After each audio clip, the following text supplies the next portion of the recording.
Throughout the course of this video, I'm going to be asking you a series of questions. Each and every one I've had to answer myself over the course of my first few years in the cryptocurrency space. This may sound cliche, but had I been asked and had an answer for each of these questions that I'm about to ask you before I'd even thought of buying my first Bitcoin, I would have made my future self much happier and I'd have saved several $1,000s that were lost because I really didn't have an answer for a couple of the questions we're about to go over. Make sure to stick around, as this video will serve as the introduction to a series that will help guide you as a complete cryptocurrency beginner and put you on the path towards understanding, being comfortable with, and finally becoming confident when it comes to owning your very own cryptocurrencies. It's more than easy to get lost in this world, so before you dive in without a map, I want to start by asking you, why cryptocurrency?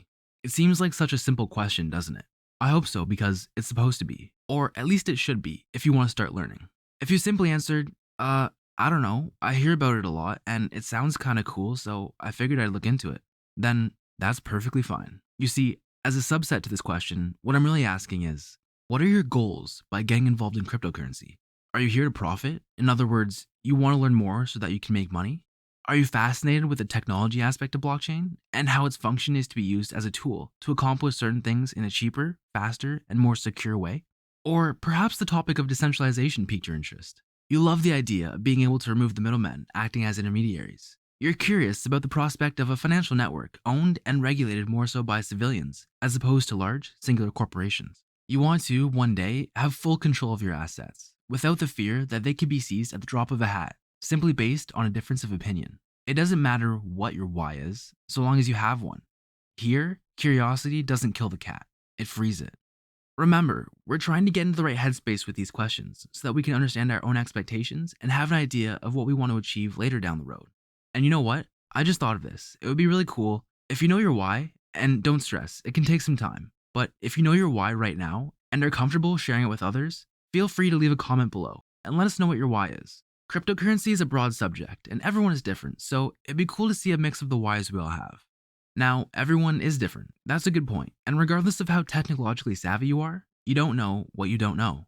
What I mean by this is, you're going to have to learn. And trust me when I say, anyone can learn the ins and outs of cryptocurrency. For some, it'll come naturally, and for others, you may have to spend a little more time on it. Either way, it will require a level of commitment. Cryptocurrency has become heavily tied to financials, and when we're dealing with money, we want to understand what it is we're involved with, because if we don't, that's how we get taken advantage of. So my next question is, do you have the patience to learn, as well as take your personal security seriously? The thing is, many people don't, and perhaps that's part of the reason there's historically been so much money to be made within the space. Because if you're willing to do things that other people aren't, you'll have the opportunities that others don't have. The thing is, you don't just learn cryptocurrency in a day, a week, or even a month. It's a process, and we've come a long way from when Bitcoin was the only crypto.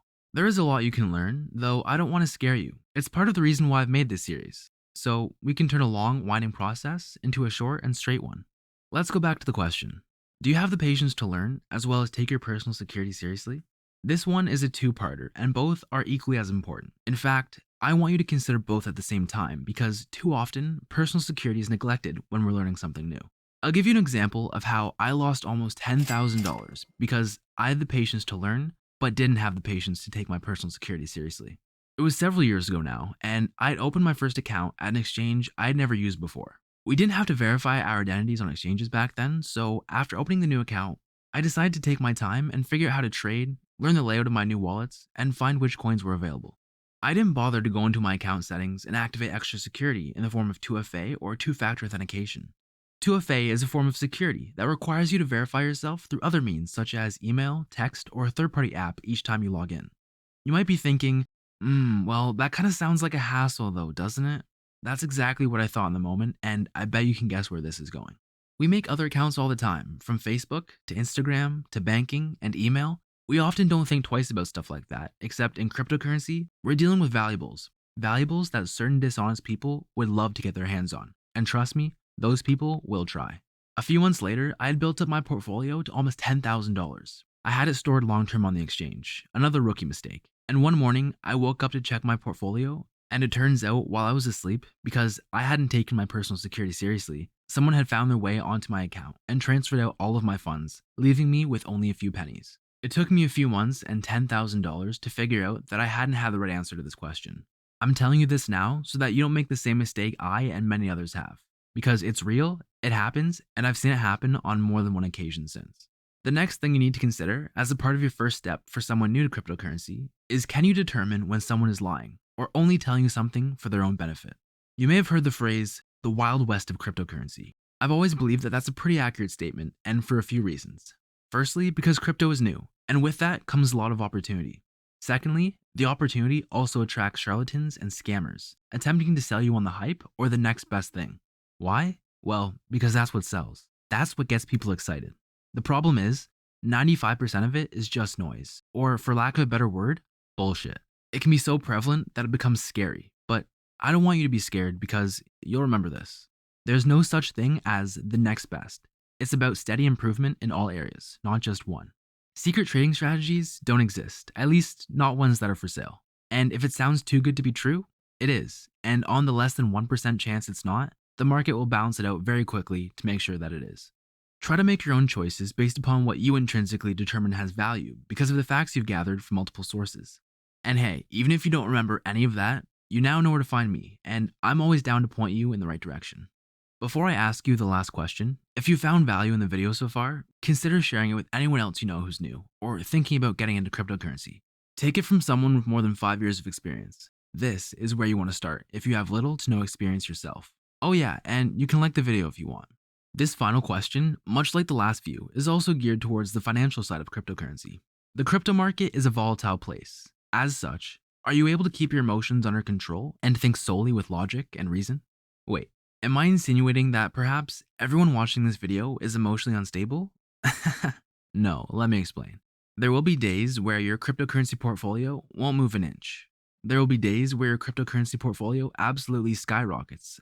And then there will be what will feel like many days where it looks like your portfolio straight up jumped off a cliff.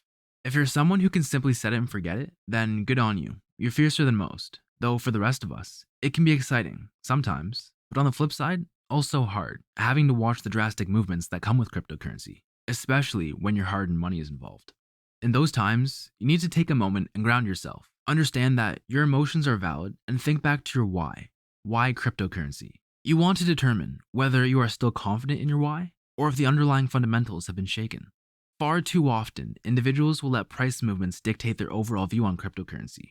If your why is centered solely around price, then that's one thing, but make sure to also consider your personal philosophy, the global landscape, and the ability of the cryptocurrency in question to execute on the vision it has. For example, if Ethereum is still making good progress towards its goals, you still believe in decentralization, and the world hasn't drastically changed, then why should a 50% drop in price change your perspective on it? It's still the same cryptocurrency after all. I don't imagine any of the comments below will include, I want to get involved with crypto so that I can get excited during uptrends and buy the top, while also panicking during downtrends and selling the bottom. Grounding yourself will help you avoid getting emotional during price movements while also avoiding the dreaded buy high, sell low phenomenon that can happen to people who are unprepared and aren't firmly grounded in their why. If you've answered all of these questions satisfactorily, then that's perfect. If not, then it's alright. You're still on track because now you're aware that these are questions that need answers. If you're new to cryptocurrency, then you're now further ahead than I was when I first began. Your next step won't be to buy cryptocurrency just yet. You'll want to check out the video I put here on the screen first. It'll take you where you should go next. I'll also leave a link to it in the description. Thanks for watching, and I hope you enjoy the next step in your journey.